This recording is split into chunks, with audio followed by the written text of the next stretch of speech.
Assalamualaikum warahmatullahi wabarakatuh. Waalaikumsalam warahmatullahi wabarakatuh. Alhamdulillah, wassalatu wassalamu ala rasulillah Sayyidina Muhammad ibn Abdullah wa ala alihi wa sahbihi wa man tabi'a sunnatahu wa iqtada bihudah. Asyhadu an la ilaha illallah wahdahu la syarika lah, iyyahu na'budu wa iyyahu nasta'in, wa asyhadu anna sayyidana Muhammadan abduhu wa rasuluhu la nabiyya ba'dah. Allahumma salli wa sallim wa barik ala sayyidina Muhammadin miftahi babi rahmatillah adada ma fi ilmillah, salatan wa salaman daimaini bidawami mulkillah wa ala alihi wa sahbihi wa mawala. Amma ba'd, yang sama-sama kita muliakan, kita hormati, kita ta'zimi, dan kita harapkan keberkahannya selalu guru kita bersama Maulana Al-Habib Abdullah Ridha bin Yahya, yang mudah-mudahan beliau senantiasa diberikan kesehatan, keberkahan, panjang umur, tercapai segala hajat, dan kita semua senantiasa mendapatkan keberkahan daripada beliau. Amin ya rabbal alamin. Juga kepada teman-teman Majelis Cinta Rasul Ar-Ridha yang hadir di malam hari ini, mudah-mudahan antum senantiasa diberikan kesehatan, keberkahan, kemudahan dalam setiap urusan, terkabul segala hajat, senang dunia akhirat, rezeki berlimpah ruah barokah, rumah tangga sakinah mawaddah warahmah, diijabah setiap doa, istiqamah jadi orang-orang yang baik hingga akhir hayat. Allah tetapkan kita semuanya dalam keadaan husnul khatimah. Amin ya rabbal alamin. Alhamdulillah, di malam hari ini Allah subhanahu wa ta'ala memberikan satu kenikmatan yang besar kepada kita. Kita bisa duduk di majelisnya Nabi Muhammad sallallahu alaihi wasallam. Kita duduk di majelis ini di dalam rutinan mingguan setiap Selasa malam Rabu. Kita bersama-sama membaca maulid, bersama-sama bersolawat kepada Nabi Muhammad. Maka bacaan-bacaan solawat yang kita baca kepada Nabi Muhammad kelak akan menjadi saksi yang baik bagi kita dan akan menjadikan kita semuanya mendapatkan syafaatnya Rasulullah sallallahu alaihi wasallam. Bahkan sholawat itu sangat istimewa, sangat luar biasa. Kalau kita berbicara masalah sholawat, fadilah sholawat, keutamaan daripada sholawat, maka sampai hari kiamat tidak akan habis kita menguraikan daripada keistimewaan sholawat tersebut. Tetapi di sini ada satu hal yang menarik di dalam Maulid Adhiyaul Lami, karya daripada Ad-Da'i ilallah Guru Mulia Al-Habib Umar bin Muhammad bin Salim bin Hafid. Beliau menyebutkan karrir li sam'i dzikra wasfi Muhammadin kaima tuziha 'anil qulubir rana. Ulangi terus bacaan-bacaan salawat kepada Nabi Muhammad. Jangan kita pernah bosan mendengar bacaan salawat kepada Nabi Muhammad. Kenapa? Kaima tuziha 'anil qulubir rana. Karena setiap bacaan-bacaan salawat yang kita ucapkan, setiap salawat demi salawat yang kita selalu perdengarkan itu akan membersihkan hati kita dari berbagai macam kotoran-kotoran yang menempel di dalam hati kita. Karena kalau kita berbicara masalah hati hati itu adalah tempat di mana Allah Subhanahu wa taala memandang daripada setiap hambanya. Dalam satu hadis Rasulullah sallallahu alaihi wasallam beliau bersabda, "Innallaha la yanzuru ila ajsamikum wala ila suwarikum walakin yanzuru ila qulubikum." Allah itu tidak melihat rupa, fisik atau tampilan kita, tapi yang dilihat oleh Allah Subhanahu wa taala adalah bagaimana keadaan hati kita.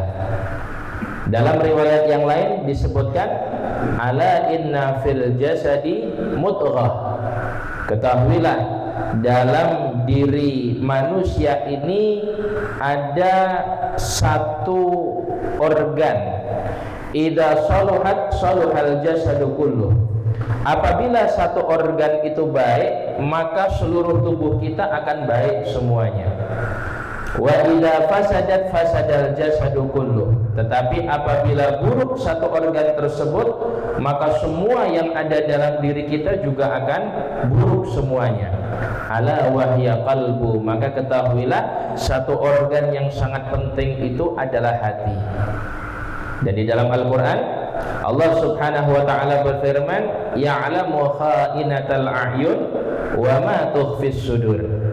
Dialah Allah Subhanahu wa taala yang maha melihat apa yang tak nampak oleh mata dan apa yang tersembunyi di balik hati setiap hambanya.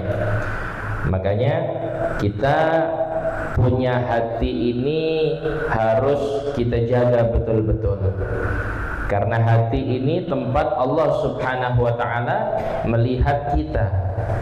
Sehingga Al-Imam Ibnul Qayyim Al-Jauzi beliau mengatakan, hati manusia itu memiliki 3 ciri. Ya, kata Imam Ibnul Qayyim Al-Jauzi, hati manusia punya 3 ciri. Ciri yang pertama adalah qalbun salim, hati yang selamat. Bagaimana hati yang selamat itu? Hati yang selamat itu adalah hati yang di dalamnya tidak ada prasangka buruk. Yang ada di dalamnya itu adalah prasangka-prasangka baik, hal-hal yang senantiasa memberikan efek positif bagi dirinya atau efek positif kepada orang-orang yang ada di sekitarnya. Sehingga kalau kita berbicara tentang qalbun salim atau hati yang selamat ini, di dalam Al-Quran Allah Subhanahu wa ta'ala itu berfirman, yauma la yanfa'u malun wala banun illa man atallaha biqalbin salim. Nanti di hari yang tidak akan bermanfaat harta, keturunan, apa saja yang kita miliki, yaitu hari kiamat, hari pembalasan nanti, melainkan mereka orang-orang yang datang kepada Allah dengan hati yang selamat, yaitu hati yang bersih, hati yang tidak ada penyakit-penyakit, hati yang ada di dalam orang tersebut. Itu orang-orang yang bakal selamat nanti. Makanya ayo kita jaga kita punya hati ini supaya baik. Mulai dari sekarang jadikan hati kita ini menjadi hati yang sehat. Kalau kita punya hati sudah baik, kita punya hati sudah sehat, maka efeknya semua yang ada di anggota tubuh kita akan sehat semuanya. Orang kalau hatinya itu sudah bagus, maka efeknya dia akan memiliki pikiran-pikiran yang baik. Setiap berpikir selalu dia berpikir hal-hal yang positif. Dia selalu berpikir hal-hal yang bisa mendatangkan manfaat untuk dirinya ataupun orang-orang yang ada di sekelilingnya. Begitu juga orang yang hatinya baik, dia punya mata, maka matanya akan dia gunakan untuk memandang hal-hal yang baik. Ngelihat orang dilihat dari baiknya, sekalipun mungkin kalau kita lihat orang ini nggak ada baiknya sama sekali. Tapi ketika orang yang memiliki qalbun salim, memiliki hati yang baik, sekalipun dia dihadapkan dengan orang yang tidak bagus, dia akan berusaha husnudzon. Dia akan berusaha melihat, mencari apa kira-kira yang baik daripada orang ini. Sehingga apa? Orang itu kalau sudah senantiasa melihat sesuatu yang bagus pada diri orang lain, maka yang timbul adalah prasangka-prasangka baik. Orang kalau sudah senantiasa punya prasangka baik sama orang lain, hidupnya nyaman. Makanya orang yang paling bahagia, paling senang, paling tenang hidup di muka bumi ini adalah mereka orang-orang yang punya prasangka baik di dalam hidupnya. Orang itu kalau punya prasangka baik sama orang, ya, yang dipikirin apa? Kebaikan daripada orang lain. Ya. Dia nggak mau tahu orang lain melakukan keburukan. Yang terpenting tugas dia adalah melakukan hal-hal yang baik kepada orang-orang yang ada di sekelilingnya. Begitu juga dia punya lisan, akan dia kontrol, senantiasa berucap dengan ucapan-ucapan yang bagus. Dia punya telinga, mendengar daripada hal-hal yang baik. Dia gunakan daripada anggota tubuhnya untuk melakukan hal-hal yang bagus. Itu hatinya kalau sudah bagus. Dia husnudzon kepada siapa saja, sekalipun terkadang husnudzonnya salah, sekalipun terkadang husnudzonnya dia itu meleset, tapi setidaknya apa? Ya, dia tenang. Orang yang husnudzon, suka prasangka baik ini, kita lihat dia mau makan nyaman, ya, dia mau tidur nyaman, ya, dia mau ngopi nyaman, dia ketemu sama siapa saja nyaman. Kenapa? Karena dia merasa hidupnya nggak punya musuh. Karena dia merasa hidupnya ini nikmat. Karena dia merasa semua yang ada di hadapannya saudara semuanya. Itu prinsip orang yang senantiasa memiliki prasangka baik kepada sesama manusia. Begitu juga, bukan hanya kepada sesama manusia saja. Orang yang memiliki qalbun salim, dia akan senantiasa berprasangka baik kepada Allah Subhanahu wa ta'ala. Bagaimana prasangka baik kepada Allah Subhanahu wa ta'ala? Prasangka baik kepada Allah Subhanahu wa ta'ala itu adalah dengan dia menerima apa saja yang telah Allah Subhanahu wa ta'ala tetapkan baginya. Makanya orang yang husnudzon kepada Allah itu, dia hidup dengan apa kata Allah, bukan apa kata dia. Ya. Terkadang kita ini kan terlalu memaksakan kehendak.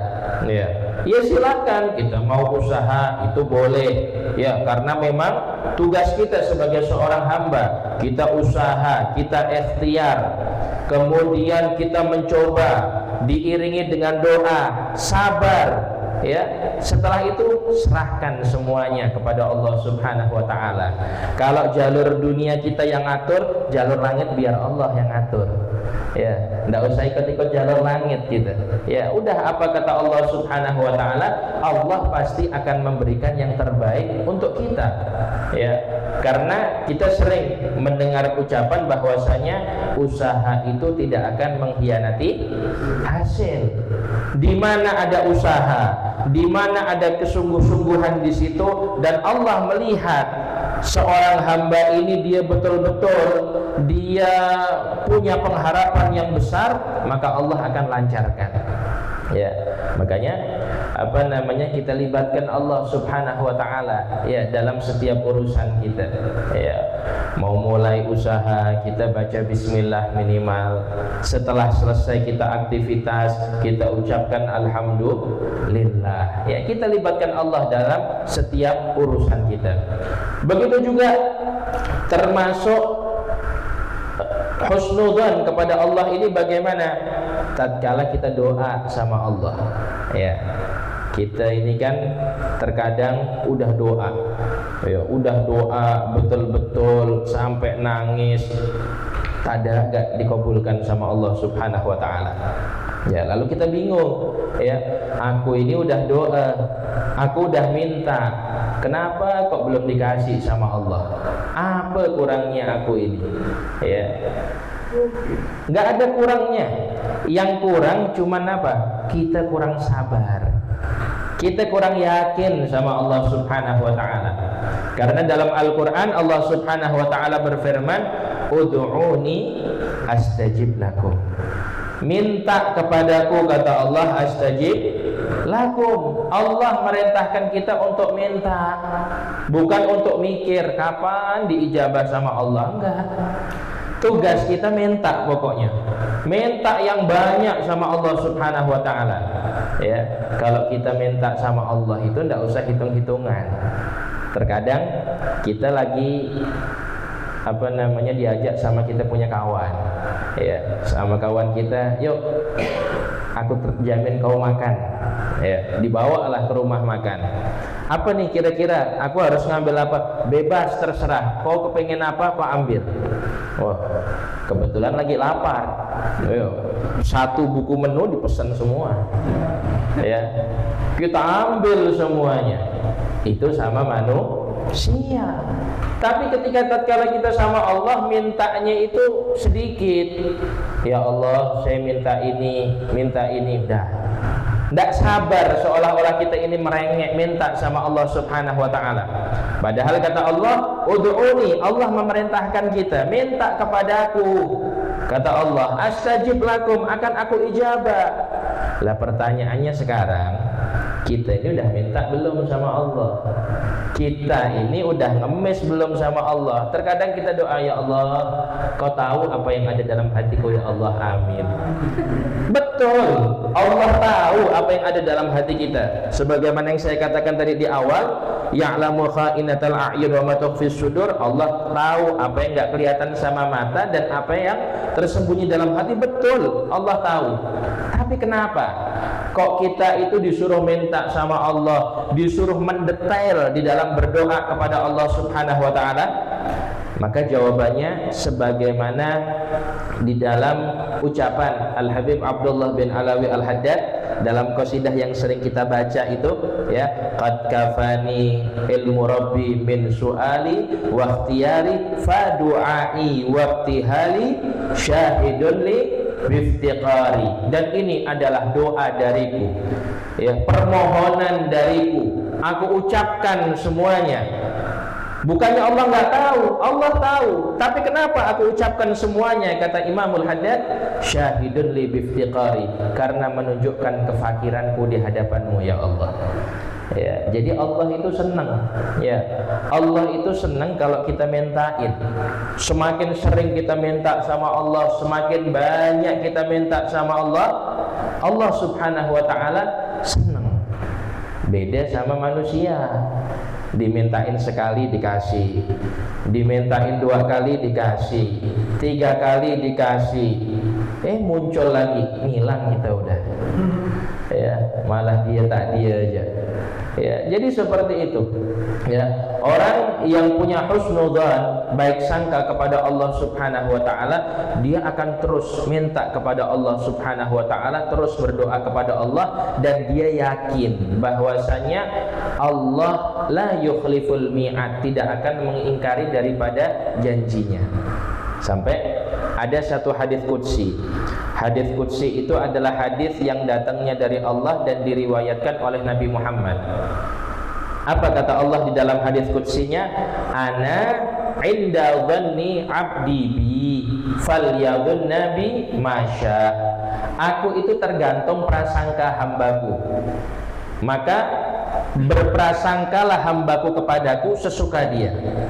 Jadi artinya apa? Allah itu tergantung prasangka kita. Kalau kita berprasangka baik sama Allah, kita berkeyakinan Allah mengijabah doa kita, Allah akan menjadikan hidup kita hidup yang berkah, hidup yang terbaik, maka prasangka itu akan Allah wujudkan dalam kehidupan kita. Tapi kalau kita sudah berprasangka yang tidak baik sama Allah, hidup gini-gini aja, kada gak dapat apa-apa, udah ibadah, udah kerja masih gak gini-gini, ya udah hidup ya gitu-gitu juga. Kenapa? Karena Allah Subhanahu wa ta'ala mewujudkan apa yang menjadi prasangka kita kepada Allah Subhanahu wa ta'ala. Makanya hati-hati dalam kita ini berprasangka kepada Allah. Selalu kita berprasangka yang baik, karena tatkala kita berprasangka baik kepada Allah, Allah akan hadirkan kebaikan di dalam kehidupan kita. Tapi sebaliknya, ketika kita berprasangka buruk kepada Allah Subhanahu wa taala, maka musibah demi musibah dan hal-hal yang tidak kita inginkan akan Allah Subhanahu wa taala nyatakan untuk kita. Jadi itu qalbun salim, ya, hati yang selamat, hati yang baik, hati yang di dalamnya pokoknya isinya hal-hal yang baik, tidak ada hal-hal yang tidak bagus. Ya, mudah-mudahan Allah jadikan hati kita qalbun salim. Ya, bahkan kata salah satu ulama itu, ya, ada salah satu ulama kalau tidak salah itu namanya Al-Habib Alwi bin Syahab, salah satu ulama di Tarim di Hadramaut. Beliau mengatakan ada sekelompok manusia yang mereka itu nggak punya amal banyak, amalnya biasa. Ia sholat 5 waktu dia kerjakan, baca Quran semampunya, berbuat baik ya semampu dia untuk melakukan. Ya, nggak ada amal yang lebih istilahnya, biasa amalnya. Tetapi mereka memiliki kedudukan yang istimewa di sisi Allah Subhanahu wa taala. Setelah dilihat apa sebabnya, ternyata mereka menjaga hatinya senantiasa jadi hati yang baik, hati yang bersih. Ya, ini yang kita inginkan seperti itu. Ya, kita kepingin mendapatkan kedudukan di sisi Allah. Ya, kita kepingin mendapatkan karunia yang besar dari Allah. Salah satunya apa? Dengan hati yang baik. Dan kalau kita lihat para wali-wali itu, ya, mereka itu diangkat derajatnya oleh Allah menjadi kekasih Allah itu macam-macam. Ada yang karena ibadahnya, ada yang karena keikhlasannya, ada yang karena kebaikannya. Bahkan kalau kita lihat ada yang secara mata kita ini dia orangnya biasa, orangnya tidak gimana-gimana, tapi ternyata apa? Dia salah satu kekasihnya Allah Subhanahu wa taala. Kenapa bisa begitu? Karena kebersihan hati yang Allah Subhanahu wa taala berikan pada orang tersebut. Ya, jadi kebersihan hati ini adalah sesuatu hal yang sangat mahal yang harus kita jaga. Itu yang pertama. Kemudian yang kedua, ciri hati yang kedua kata Ibnul Qayyim Al-Jauzi adalah qalbun marid, hati yang sakit. Hati yang sakit itu bagaimana? Hati yang sakit itu adalah hati yang di dalamnya ada prasangka-prasangka buruk, hati yang di dalamnya ada kesombongan, hati yang di dalamnya ada sifat iri, dengki, hasud, dan sifat-sifat yang tidak baik yang lainnya. Maka solusinya bagaimana? Harus segera diobati. Namanya sakit. Sakit kalau kepengen sembuh ya harus diobati. Kayak kita misalnya, kita sakit kepala, ya. Apa yang kita lakukan kalau sakit kepala? Kita ke warung, kita ke apotek, kita beli obat sakit kepala dengan harapan setelah kita minum obat tersebut kita sembuh dari sakit kepala kita juga. Begitu juga ketika kita merasa di dalam hati kita ini ada penyakit-penyakit hati, ada yang tidak bagus di dalam hati kita, kita segera obati. Masa ketika sakit badan kita kepingin sembuh, ketika hati kita yang sakit kita nggak kepingin sembuh? Apa kata Allah dalam Al-Quran? Fi qulubihim marad fazadahumullahu marad. Ketika hati sakit, dibiarkan terus sakit, akhirnya menumpuk, maka berbagai macam penyakit hati akan timbul pada diri orang tersebut. Makanya penyakit hati itu adalah yang paling bahaya. Hati yang sakit itu adalah yang paling bahaya, tapi masih bisa diobati. Ya, asal bagaimana caranya? Mau berubah, mau menjadi lebih baik. Ya. Ciri-ciri orang yang di dalam hatinya itu sakit bagaimana? Di antaranya adalah orang yang hatinya sakit itu dia nggak seneng lihat orang lain seneng. Ya. Ketika melihat orang lain seneng, dia susah. Ketika ngelihat orang lain dapat nikmat, dia suudzon. Kemarin biasa-biasa aja, tahu-tahu udah beli rumah. Duit dari mana tuh? Aku tengok waktu malam itu dia pakai jubah, bawa lilin lagi itu. Nampaknya jaga itulah, jaga lilin dia tuh. Jadi orang yang hatinya sakit, dia selalu menduga-duga hal yang tidak bagus, ya. Dia selalu iri dan hasud dengan apa yang dimiliki oleh orang lain. Makanya dikatakan al-hasad ya'kulul hasanat kama ta'kulun nar al-hatab. Sifat hasud, ya, itu bisa menghancurkan pahala yang kita miliki sebagaimana api memakan daripada kayu bakar. Ibadah kita banyak, ya, kebaikan kita banyak, tapi ternyata punya sifat hasud, nggak diobati. Akhirnya apa? Habis sudah pahala-pahala daripada ibadah yang kita lakukan, ya. Kalau pahalanya sudah habis, bagaimana? Dosa orang yang kita hasutin Allah kasih kepada kita. Mudah-mudahan dijauhkan dari itu, ya. Jadi tidak senang melihat kebaikan yang ada pada orang lain. Orang baik sama dia, dalam hatinya, kau ini cuma cari muka aja, ya. Dari mana kita tahu kalau dia cari muka? Apakah kita tahu hati dia? Apakah kita kasyaf bisa nengok hati dia? Perkara dia ikhlas, tidak ikhlas, perkara dia cari muka atau tidak cari muka, yaitu urusan dia sama Allah, ya. Kita nggak berhak menghukumi hati seseorang. Apa kata Rasulullah? Rasulullah ini beliau pernah bersabda di hadapan para sahabatnya, nahnu qaumun nahkum bil-dhawahir wallahu yahkum bis-sarair. Kami ini adalah sekelompok kaum yang menghukumi orang lain dari sesuatu yang nampak. Adapun sesuatu yang tidak nampak itu ya urusan dia dengan Allah Subhanahu wa taala. Ya, urusan hatinya manusia, bukan urusan kita. Urusan antara orang itu dan Allah Subhanahu wa taala. Begitu juga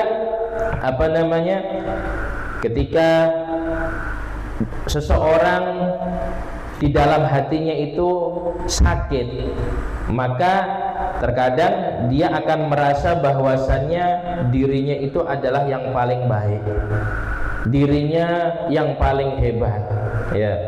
Oh, itu karena saya. Kalau bukan karena saya, tidak mungkin itu, ya. Dia tuh bisa sukses tuh, aku, ya. Tahu enggak dia bisa hebat kayak gitu? Aku, ya. Lah kalimat aku atau kata-kata aku ini adalah ananiyah. Apa itu ananiyah? Kata-kata kesombongan. Kata-kata yang diucapkan oleh iblis ketika Allah perintahkan untuk sujud kepada Nabi Adam. Ketika Allah perintahkan iblis untuk sujud kepada Nabi Adam, maka pada saat itu iblis berkata, ana khairun minhu, saya lebih baik dari Adam.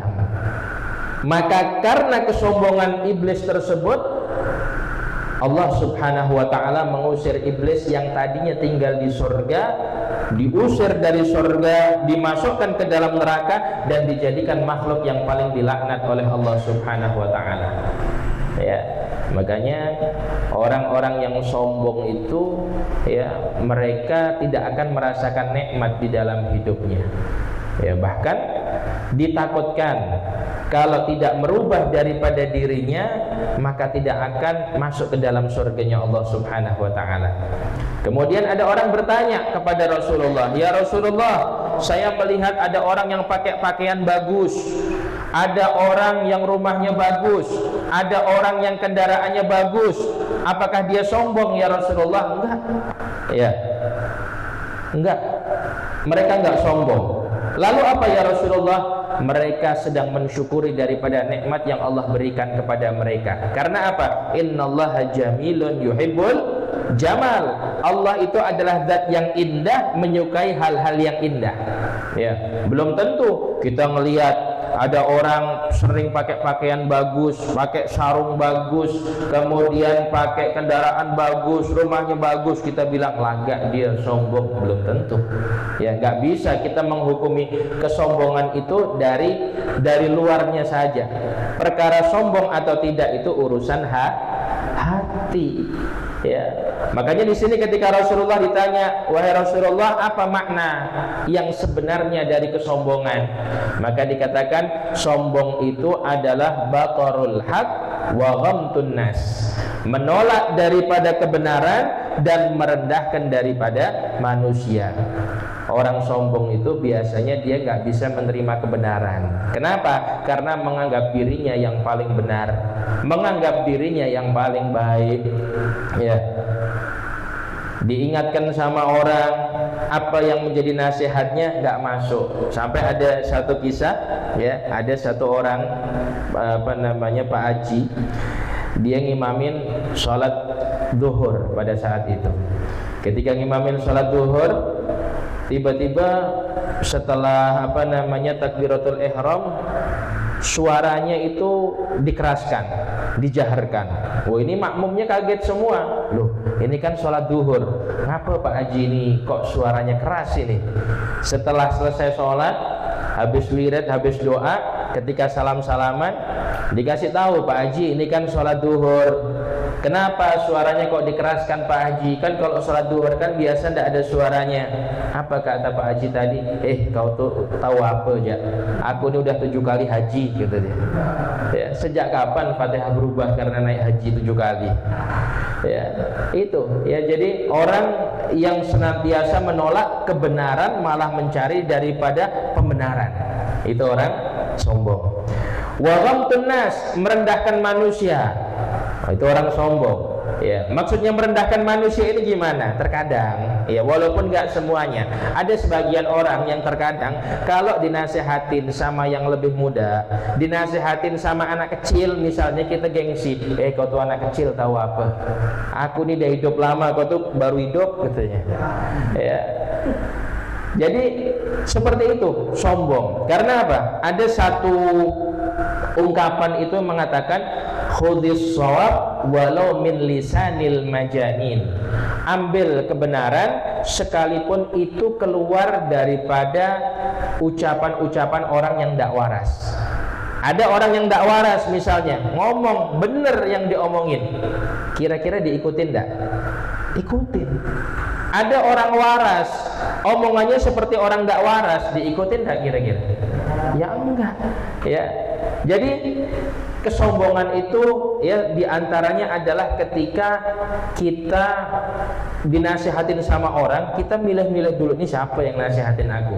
Ya, makanya dikatakan unzur maqala wala tanzur man qala. Lihatlah apa yang diucapkan, jangan melihat siapa yang berucap. Kita misalnya lagi duduk-duduk depan rumah, ya, lagi ngopi, ya, santai, tiba-tiba ada azan di masjid, ada orang gila lewat, ya, Pak, sholatlah Pak, udah azan tuh di masjid, masih duduk di sini ngopi, katanya. Kita bilang, kau tuh orang gila tahu apa, sana pergi. Kira-kira yang diomongin sama orang gila itu betul enggak? Berarti yang gila siapa? Ya, jadi subhanallah, ya. Jadi jauhkan, ya, daripada sifat-sifat kesombongan. Itu diantara ciri-ciri hati yang sakit. Ketika hati yang sakit ini nggak diobatin, akan semakin parah. Ya, semakin parah, seperti penyakit yang nggak diobatin, parah akhirnya. Menjadilah ciri hati yang ketiga, yaitu qalbun mayyit, hati yang mati. Kalau hati sudah mati bagaimana? Tidak diharapkan lagi kebaikannya. Orang mati bisa hidup enggak kira-kira? Enggak bisa. Kalau orang sakit bisa sembuh enggak? Bisa. Ya. Jadi kalau hati seseorang itu sudah mati, maka sedikit kebaikan yang bisa diharapkan dari orang tersebut. Kenapa? Karena hatinya sudah mati. dinasehatin seperti apapun, ya, kemudian dikasih tahu seperti apapun, tetap dia nggak bisa. Kenapa? Hatinya sudah dikunci sama Allah. Bisa menjadi sadar ketika dia diberikan hidayah oleh Allah Subhanahu wa ta'ala. Maka dari itu, ayo bersama-sama ya kita jaga daripada kita punya hati.